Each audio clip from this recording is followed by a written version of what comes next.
Un abrazo. Hola amigos, ¿cómo están? Un placer saludarles. Por supuesto, inmigración sigue siendo noticia, los cambios no paran, son noticias algunas un poco locas, me atrevo a decirlas así, otras radicales, otras que ponen a correr a más de uno, pero los abogados, como Negar Granado, que me acompaña, insisten en que no hay que caer en el pánico ni en el terror. Sin embargo, yo creo que hay que informarse con serenidad y sobre todo poner las cartas en el asunto, porque uno no se puede dormir. En las últimas horas ha sido noticia, según lo revela CBS, que la administración Trump estaría planificando modificar una ley de inmigración de 1990 que permite a los solicitantes de asilo con un plazo de 120 días, ya me va a aclarar los plazos, Negar, solicitar un permiso de trabajo. Mucha gente aquí conocemos. Todos, alguien que llegó con asilo, que tiene el asilo pendiente y tiene que estar renovando su permiso de trabajo porque es ley. Esto cambiaría según lo que dice el Departamento de Seguridad Nacional, lo que dice CBS, y que no tendrían permiso de trabajo. O sea, sometería de una u otra forma a esos migrantes a trabajar de una manera irregular, que es mucho peor. Negar, cuando el río suena, digo piedras trae, porque siempre que ocurre una noticia, después vemos, ah, mira, pasó. Hasta el momento solo está el análisis que dice CBS. Ese migrante que es un solicitante de asilo, que depende de su permiso de trabajo de ese procedimiento, ¿qué debe hacer con esta noticia? Marian, gracias por la invitación. Saludo a tus seguidores. Gracias. Definitivamente, lo vuelvo a decir, no podemos dejarnos influenciar por las noticias. No hay una oficialización de esa propuesta por parte del Departamento de Seguridad Nacional, pero como tú le dices, cuando el río suena, piedras trae. Ujú, Voy a terminar de calificar el sentimiento del migrante. El migrante se siente en un roller coaster, en una montaña rusa permanente. En la mañana tiene una orden ejecutiva, en la noche hacen una orden ejecutiva distinta a la de la mañana y en la mañana siguiente tienen una orden de ejecutiva donde ya le quitaron el TPS, no tienen permiso de trabajo, le eliminaron el Social Security. Entonces, definitivamente esa es la situación que se está viviendo hoy en día con respecto a inmigración.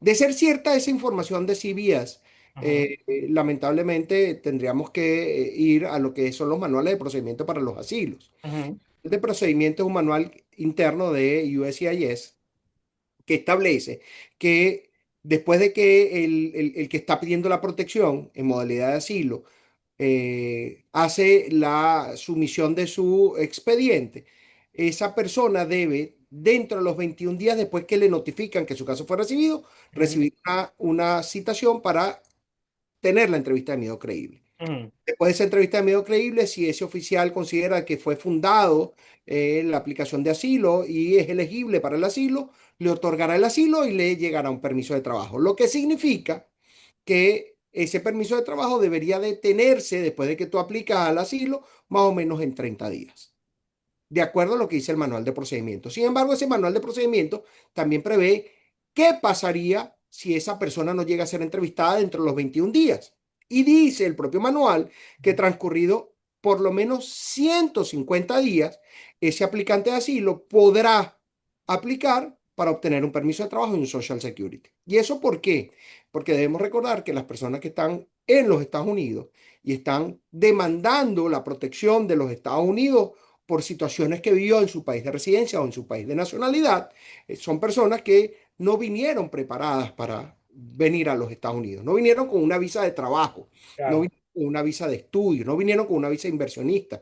Muchas de esas personas llegaron con una visa de turista Ujú, y se quedaron para aplicar al asilo, lo que significa que si nosotros patentizamos eso que dice CBS sobre quitar el permiso de trabajo para los aplicantes de asilo, vamos a poner a personas a que no tengan cómo sustentarse o cómo claro. mantenerse en los Estados Unidos. Ujú, Vamos a llevar a personas a que trabajen de manera ilegal en los Estados Unidos, porque ujú. sin permiso de trabajo van a empezar a trabajar ilegalmente.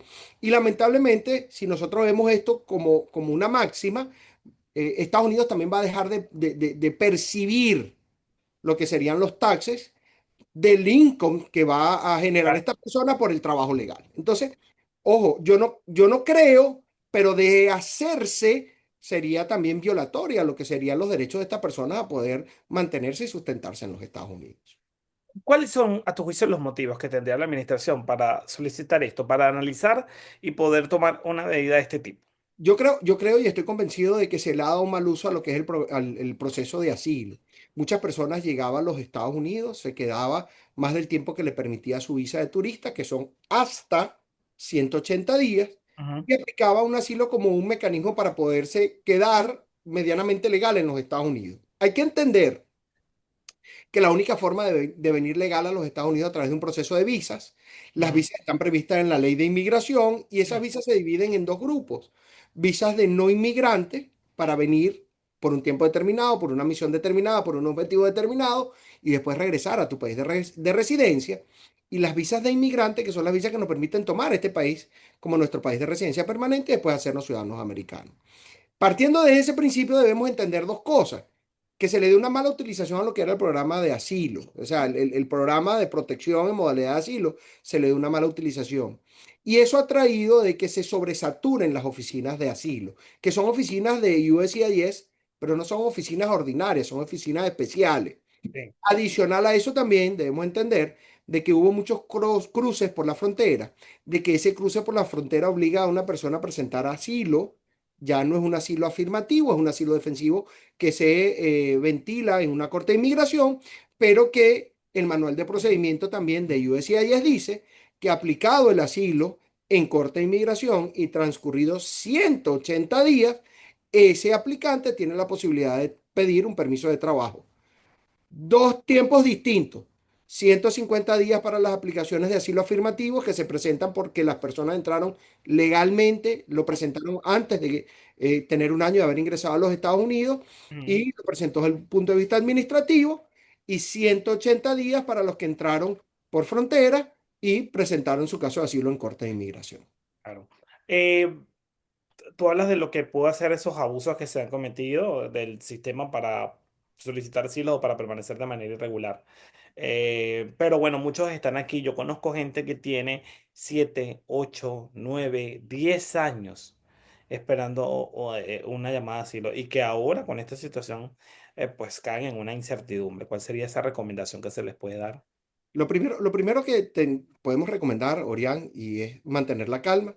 Muchas de esas personas que tienen 7, 8 o 10 años en los Estados Unidos son personas que tienen un proceso de asilo afirmativo que no ha sido llamado a entrevista de miedo creíble, pero tienen también una protección por el estatus de protección temporal que debo aclarar al día de hoy no se lo han quitado. Y eso Ok, tenemos que dejarlo muy claro. ok. Decisión que tomó la Corte Suprema el día lunes 19 de mayo es una decisión que le permite a la administración de la Casa Blanca, al presidente o a la Secretaría de Seguridad Nacional revocar el TPS, pero eso no ha pasado el día de hoy.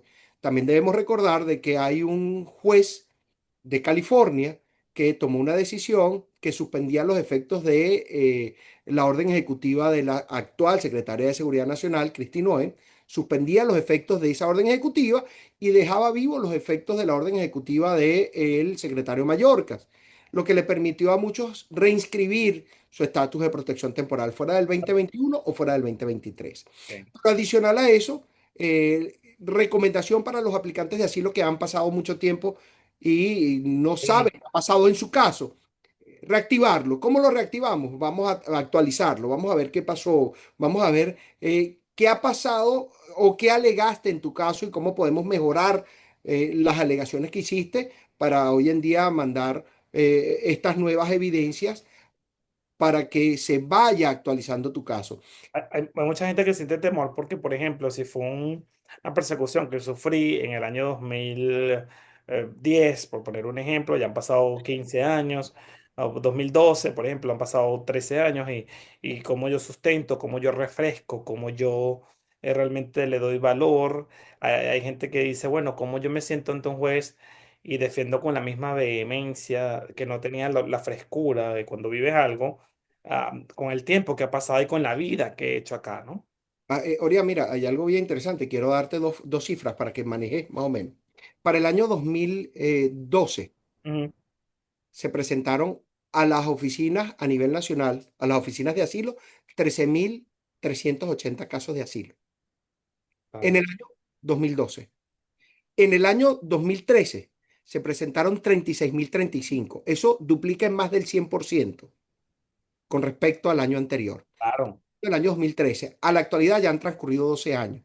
Imagínate cómo se pudo haber venido aumentando Claro, de esta manera cifra constante. en increciendo. Ujú, Ahora, definitivamente yo quiero dejar claro, porque tú hiciste ahorita un análisis de una persona que tenía que ir a defender su caso de asilo ante un juez. ujú. Debemos entender que las personas que tienen a lo mejor 7 años esperando por un caso de asilo no están en una corte de inmigración, están en una oficina de asilo ante Es USCIS. más fácil, ¿no? Es un proceso administrativo, no es un proceso judicial. Y como proceso administrativo, esa persona se va a someter a algo que se llama entrevista de miedo creíble. Es una entrevista, no es una audiencia, donde ese oficial no puede refutar lo que tú estás alegando. No puede refutar de que tú hayas sentido no miedo creíble. Ahora bien, ¿qué es lo que pasa con esas aplicaciones que son tan longevas, que son tan viejas, que definitivamente no terminan de demostrar que ese miedo creíble que tú tuviste en el pasado se puede extender hoy en día al futuro? ¿Ok? O sea, ese miedo creíble que tú sufriste por haber sido objeto de persecución por unas situaciones hace 10, 11 años, hoy en día se mantenga vivas o hayan cesado. Y ahí es donde tenemos que revisar qué es lo que está pasando esas personas, qué es lo que están pasando sus colegas. Mira, Orián, yo te voy a dar un tips y para aquí la comunidad que te sigue lo entienda. Cuando tú estás en un proceso de asilo, y llenas tu planilla I-589. Ujú. La parte B de la planilla I-589, la primera pregunta, que es la pregunta 1A, dice, ¿a usted, su familia, sus amigos cercanos o colegas experimentados amenazas, persecución por alguien? Si usted responde sí, diga qué le pasó, ¿Cómo pasó? cuándo y dónde le pasó, Ujú. por qué le pasó, o sea, qué hacía usted para que esto le pasara y quién se lo hizo. Si nosotros al día de hoy vemos Orián Brito, periodista de RCTV, que muchos de sus compañeros hoy en día que no salieron de Venezuela, sino que se quedaron, pudieran estar siendo objeto de persecución por el ejercicio profesional del periodismo. Ujú. Orián Brito pudiera tener miedo de regresar a Venezuela porque pudiera sufrir una persecución por el simple hecho de ser un periodista. Más Claro. allá de haber emitido una opinión que le generara un acto de persecución, es una persona que pertenece a un grupo social determinado. Y eso es uno de los motivos por los cuales también se puede presentar un asilo. Entonces, Importante. tenemos que conocer, primero tenemos que saber que el caso está bien fundamentado. Y de aquí quiero ser muy responsable. No todo el mundo califica un asilo. O sea, y siempre le digo yo a mis clientes. ¿Qué pasa cuando alguien te llega y tú te echa el cuento? Porque uno echa un cuento, ¿no? O sea, yo me vine por esto, eso. Y ese cuento uno, yo creo que, no sé si te pasa, pero en el ejercicio periodístico, cuando uno dice, quiero poner una denuncia, llega un punto donde uno dice, bueno, no me huele bien, ¿no? A veces va y por supuesto escuchas y luego certificas que ese olor no te daba. Y ese olor no quiere decir ningún tipo de perjuicio, sino que uno dice, bueno, esto puedo defenderlo o esto tengo la forma de darle la vuelta.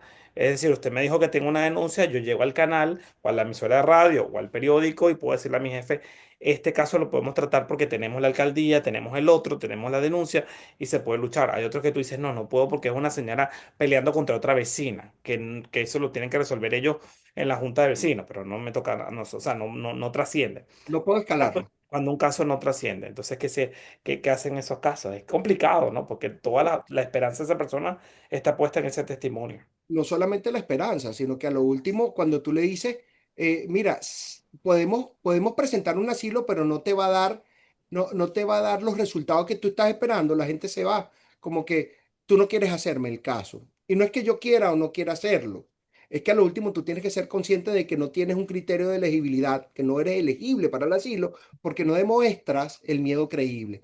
Orián, fíjate, muchos de los aplicantes de asilo que están hoy en día en los Estados Unidos se vinieron después del año 2017. Aplicaron asilo después del año 2017 y vienen con un proceso de alegativo, de alegarte, que yo estuve en las manifestaciones del año 2014, Ujú, estuve ujú, en las manifestaciones del año 2017, ujú. que yo soy un opositor y que yo manifesté y en las guarimbas Sí. llegó la Guardia Nacional y nos reprimió. Entonces yo le pregunto a esa persona, con mucha vehemencia, ¿no? Ok, ahora dígame, ¿a usted la reprimieron? Sí, nos reprimieron y nos echaron gas lacrimógeno. Ok. ¿Y por qué usted considera que usted es elegible a un asilo y no las otras personas que estaban con usted manifestando? ¿Qué hacía usted específicamente para que los Estados Unidos diga, yo tengo que proteger a esta persona y no la Claro, puedo y no lo devolver a Venezuela porque estaba manifestando? ¿O es que usted estaba manifestando solita? Entonces eso no le gusta a la gente y no le gusta porque le rompes el esquema que te trae. claro, Pero es que esa es la idea, porque es que ese oficial de migración va a romper tu esquema. claro, Va a romper tu esquema en cuanto y tanto, dígame por qué usted tiene miedo creíble. Dígame que lo que le pasó anteriormente actualmente está vivo. No ha cesado el acto de persecución. Y que si yo lo regreso a Venezuela, ese acto de persecución le va a causar daño porque está vivo actualmente. fíjate una cosa que tiene de último minuto el nuevo Herald en este momento que estamos conversando. En una nota dice, los deportaremos. Gobierno de Trump lanza ofensiva contra quienes se queden con visa vencida. La administración Trump anunció una medida de carácter urgente relacionada con los titulares de visas de Estados Unidos, la cual será ejecutada por varias agencias federales. Los detalles fueron informados este miércoles por el Departamento de Estado, que citó a la secretaria de Seguridad Nacional, Kristi Noem. Según la información oficial, la decisión es una respuesta gubernamental a los recientes sucesos en Boulder, Colorado, donde el egipcio Mohamed Sabri Soliman fue acusado de perpetrar un ataque terrorista contra una manifestación pacífica pro-israelí en esa ciudad.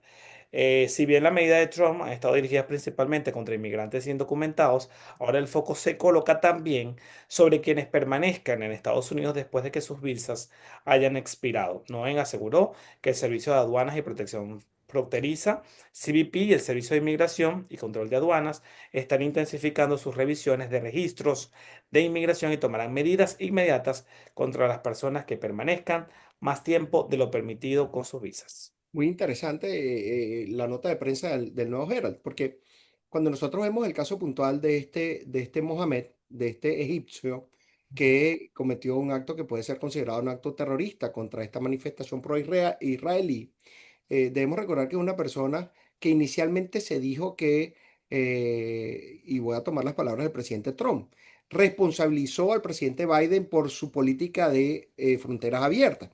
Pero en ningún momento se dijo, o por lo menos el presidente Trump no lo dijo, que esta persona había entrado legalmente a los Estados Unidos con una visa B1, B2 en el año 2022. Y se quedó después del tiempo que le permitía estar la visa y aplicó a un asilo. ¿Ok?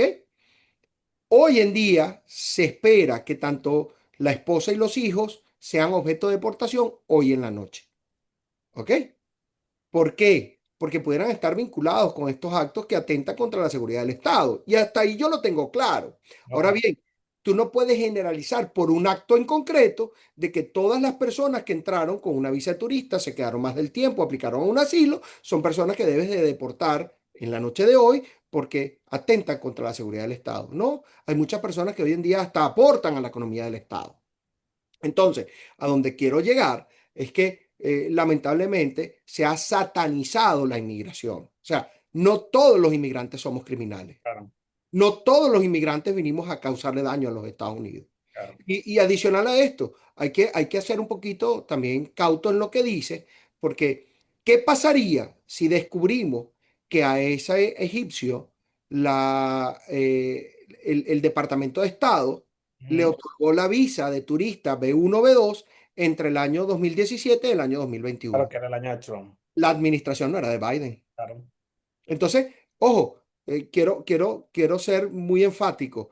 Yo creo que va a ser muy difícil porque si yo voy a ir a buscar a las personas que aplicaron a un asilo para poder aplicar a un asilo afirmativo, tuve que haber llegado legalmente a los Estados Unidos a través del proceso de visas de no inmigrante. Me quedé más del tiempo que establecía mi I-94. Bueno, esas personas que pudieran ser objeto de deportación no califican para la deportación expresa que requiere que tengan menos de 2 años en los Estados Unidos. ok. Importante saber eso. Y bueno, es una noticia en desarrollo y qué bueno que la pudimos tocar porque seguro esto ahora va a generar esa Fue el situación. mismo caso, fue el mismo caso de las visas con fines de dar a luz en los Parte, Estados de Unidos. parte. Y la analizamos también, Orián. O sea, definitivamente está mal utilizadas las visas para venir a dar a luz a un hijo aquí para que garantizarle una nacionalidad americana con la finalidad que el día de mañana pueda vivir en Estados Unidos. Ni siquiera para que me pueda pedir como su padre, quiero, sino para que pueda vivir en los Estados Unidos. Una cosa bastante fuerte. Bueno, te agradezco el tiempo por todo tu análisis sobre esto. Me gustaría que en este momento de, como lo hemos dicho al inicio de esta transmisión, la gente no caiga en el pánico, pero sí se ponga muy atento y sobre todo trate de buscar una alternativa para regularizar su situación y estar lo más tranquilo posible aquí, que dieras tu número de contacto para que cualquiera te pueda llamar y hacer una cita y sobre todo mi consejo siempre hablar con la verdad, que eso es fundamental en este tipo de Efectivamente. procedimientos. Efectivamente, el teléfono 239-486-3100. Repito, 239-486-3100. Correo electrónico negargranado@granadodavila.com. Y recomendación, no caigan en pánico, porque el pánico a veces los paraliza. Pero si van a hacer algo, haga algo que le beneficie, no que le cause mayor perjuicio. Total, importante eso. Si usted conoce también a alguna persona que esté en esta situación y que por supuesto no duerma porque no sabe si se va a amanecer con el permiso de trabajo vencido o con el parol activo o desactivado, entonces lo importante es que usted pues utilice esta conversación, se informe correctamente y bueno, tome los correctivos necesarios. Negar. Igual vamos a seguir conversando tanto acá como en la radio, como en todos los espacios posibles porque sin duda inmigración es tema minuto a minuto. Entonces, bueno, tiene que estar allí montado en la bolilla para que tú pues brindes esa calma a la gente. Gracias, Orián. Gracias para mí acompañarte. Un placer siempre. Un placer y gracias.